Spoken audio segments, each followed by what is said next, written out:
Hi everyone,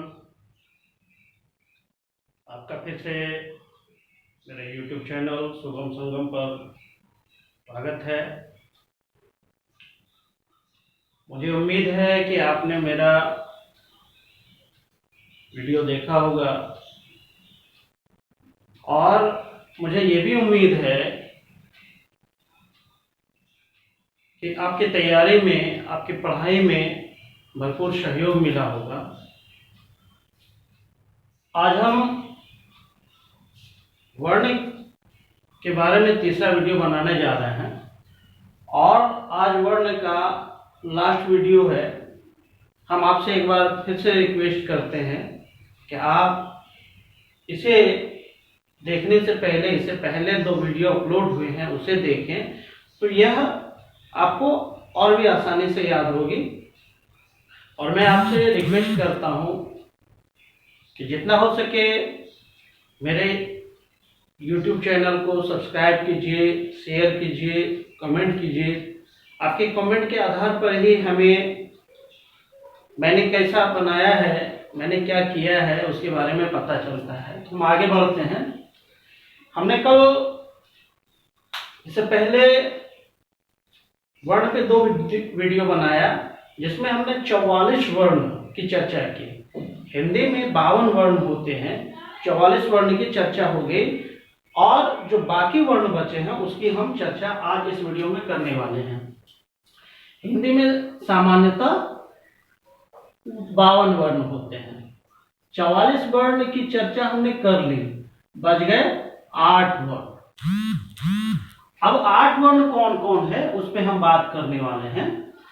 ये बच जाता है जो कि स्वर्ण और व्यंजन, स्वर और व्यंजन वर्ण में ये सब नहीं गिना जाता है, वो उन दोनों से अलग है। बच जाता है अक्ष, त्र, ज्ञ और बच जाता है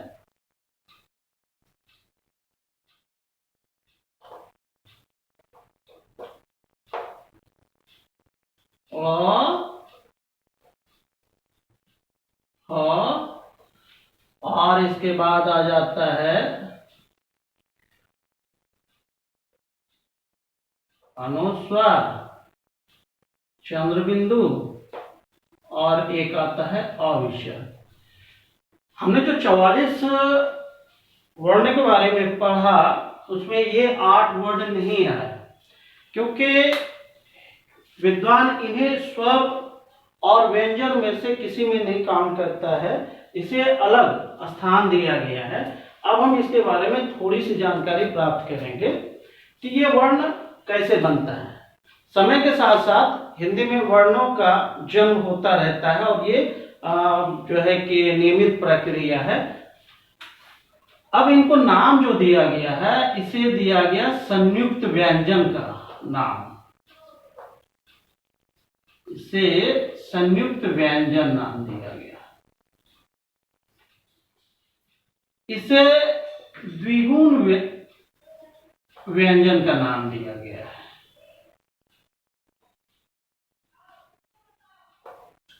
इसे द्विगुण का नाम दिया गया है और ये अलग है। तो हम पहले इस पे बात कर लेते हैं कि संयुक्त व्यंजन क्या है या संयुक्त वर्ण क्या है। तो हम चले बात करें संयुक्त व्यंजन।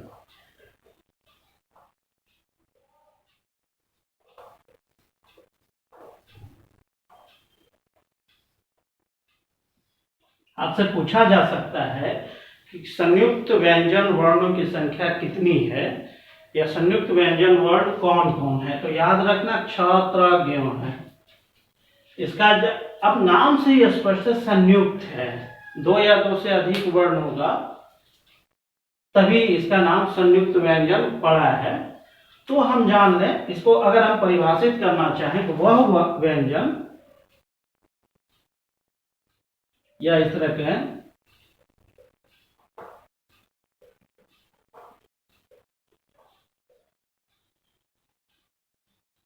2 या अधिक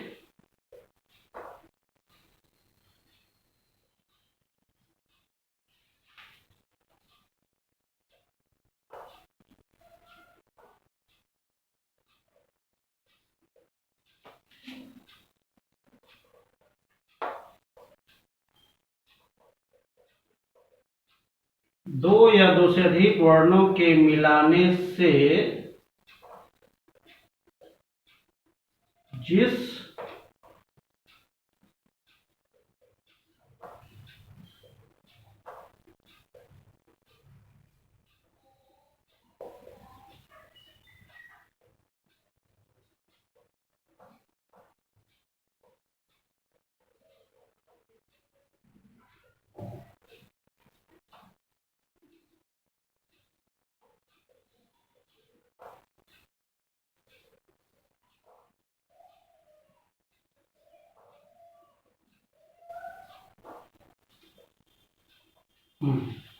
दो या दो से अधिक व्यंजन वर्णों के मिलाने से जिस वर्ण का जन्म होता है उसे संयुक्त व्यंजन कहा जाता है।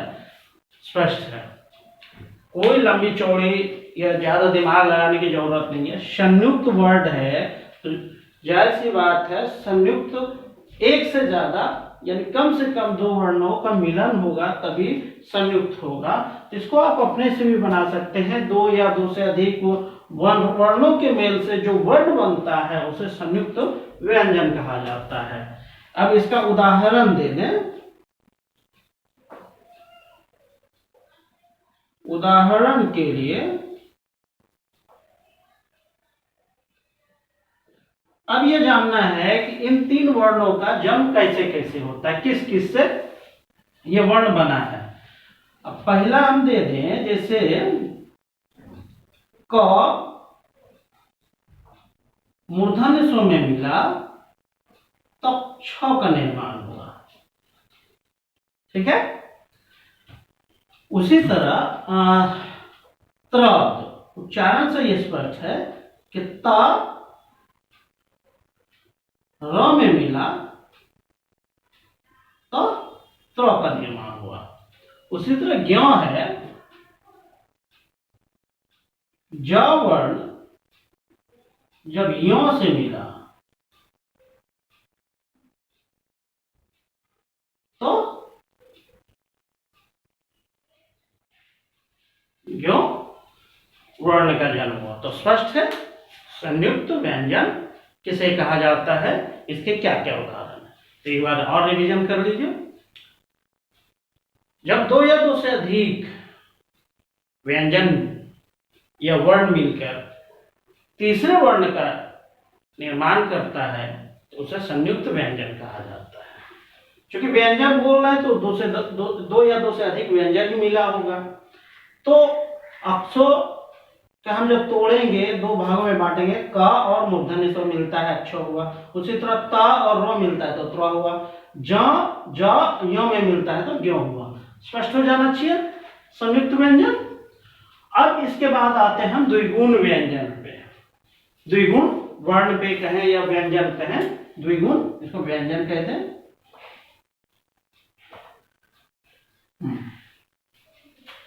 द्विगुण व्यंजन के कोई ज्यादा इसमें कहीं सवाल पूछा नहीं जाता। इसका स्पष्ट सा मतलब है कि जैसे हिंदी में हमने पढ़ा ड के नीचे अगर बिंदा लगा दिया तो वह बन गया और ढ के नीचे बिंदा लगा दिया तो वो बन गया अढ़। ये दोनों हो गया द्विगुण।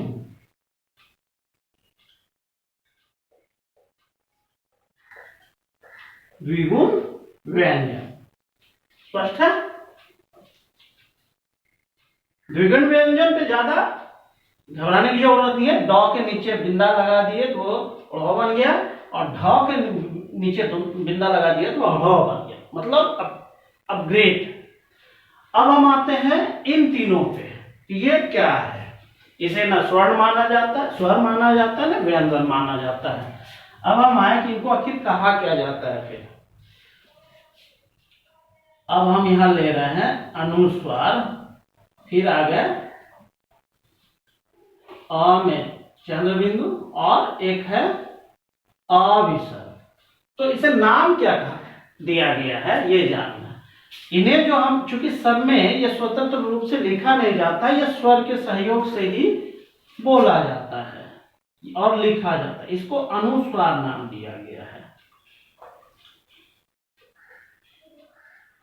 इसको अनुस्वार, इसको अनुनासिक, इसको निर्नुनासिक कहा गया है।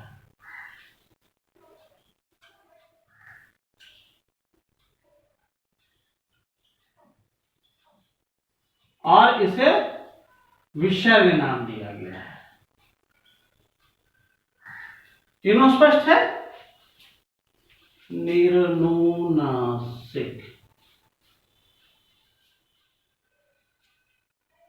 अनुस्वार, चंद्रबिंदु, विसर्ग। पहले ये नाम स्पष्ट कर लेते हैं। क्षमा चाहेंगे दोस्तों कि ये निर्नुनासिक नहीं, इसको अनुनासिक कहा जाता है।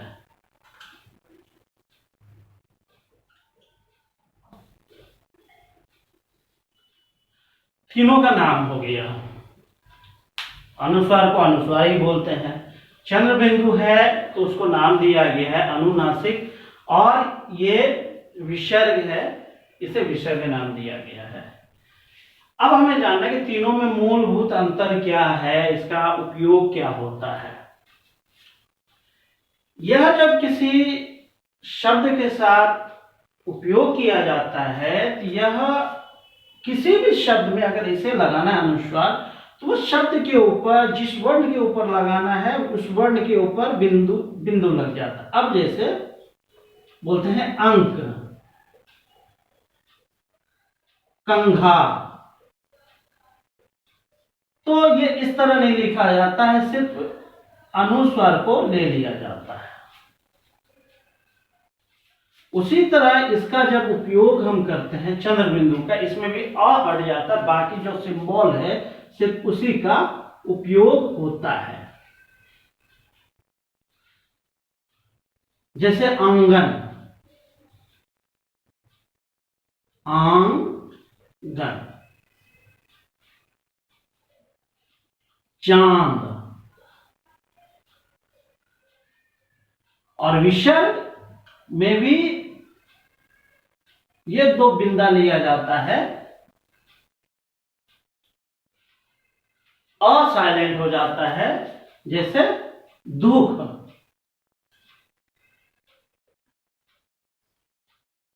पुनः, इस तरह उपयोग होता है। तो स्पष्ट है, अनुस्वार का उपयोग कैसे करते हैं, सिर्फ ऊपर का बिंदा ले लेते हैं और जिस भी वर्ण में इनका यूज करना हो सिर्फ उसके ऊपर लगा देते हैं।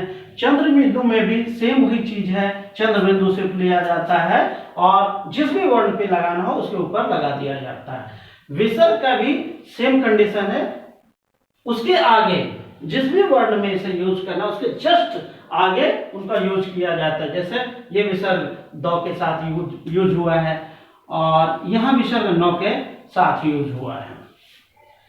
अब हमें जब हम उच्चारण करते हैं तो हम यह स्पष्ट नहीं कर पाते कि हम अनुस्वार का उच्चारण करने जा रहे हैं कि चंद्रबिंदु का उच्चारण करने जा रहे हैं। इसका जब उच्चारण हम करते हैं तो जाहिर सी बात है वह ह का हकार का उत्पादन होता है। इसका उच्चारण हकार की तरह होता है। जैसे पुनः ह आ गया, दुख ह बोला जाता है। ये संस्कृत में, ये वर्ण संस्कृत में सबसे ज्यादा उपयोग में आता था, हिंदी में बहुत कम इसका उपयोग होने लगा है। तो अब हम मूलतः अनुस्वार और चंद्रबिंदु पे अंतर करने वाले हैं कि इसका उच्चारण के हिसाब से जब हम उच्चारण कर रहे हैं तो उससे स्पष्ट होना चाहिए कि हम अनुस्वार का उच्चारण कर रहे हैं कि चंद्रबिंदु का उच्चारण कर रहे हैं। अनुस्वार है, इसका जब उच्चारण होता है तो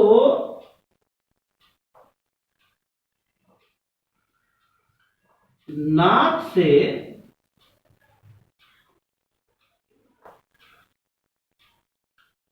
अधिक सांस निकलती है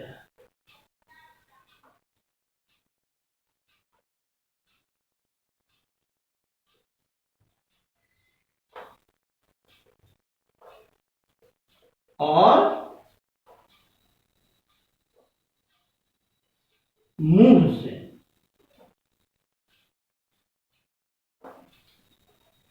से कम। स्पष्ट है कि अनुस्वर का जब उच्चारण होता है तो इसमें नाक से अधिक सांस निकलती है, मुंह से कम। ये स्पष्ट है। अभी हम उच्चारण करके भी आपको प्रैक्टिकल कराएंगे। और जब ये चंद्र बिंदु का उच्चारण होता है ठीक इसका उल्टा होता है, यह नाक से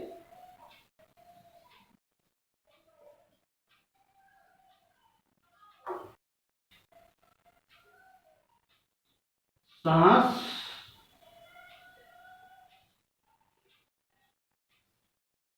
निकलती है और मुंह से ज्यादा अधिक।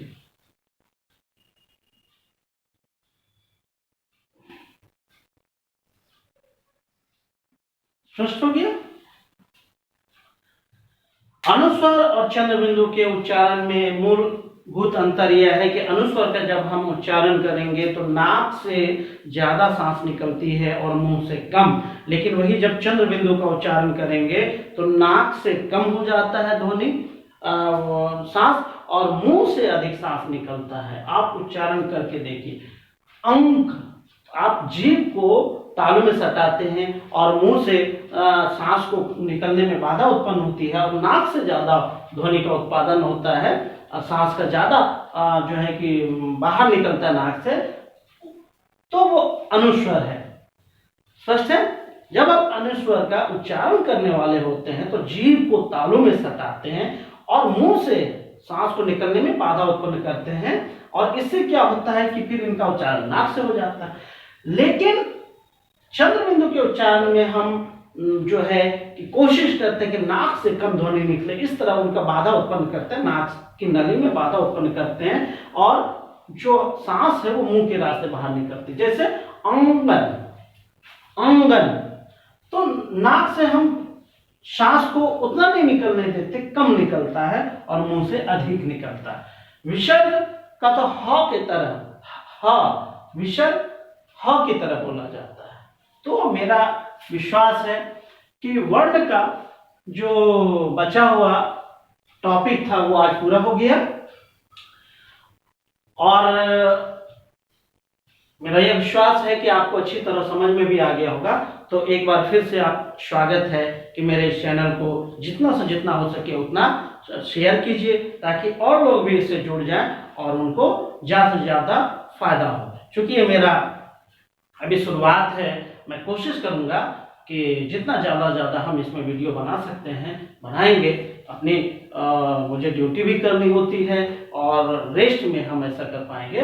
कोशिश करेंगे कि हम आपकी जो है कि तैयारी में जितना सहयोग हो सकता है करेंगे।